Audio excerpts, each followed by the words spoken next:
Isa yan sa paulit-ulit niyang sinasabi, kailan mo ako mapalabas dito dahil darating ang eleksyon, mag-mayor pa ako ng syudad ng Davao. Ang pwede natin gawin ay i-demand na ipauwi or iuwi nila si Pangulong Duterte. Bring him home!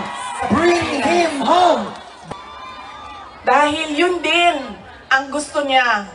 Araw-araw na nandun ako, sa mga araw na nandoon ako, isa yan sa paulit-ulit niyang sinasabi, kailan mo ako mapalabas dito dahil darating ang eleksyon, mag-mayor pa ako ng syudad ng Davao.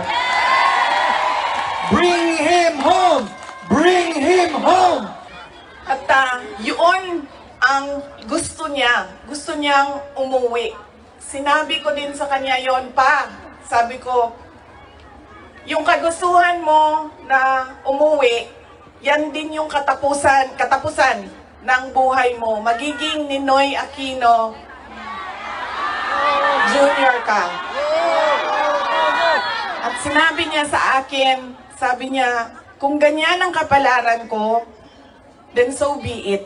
Basta lang mauwi ako sa Pilipinas.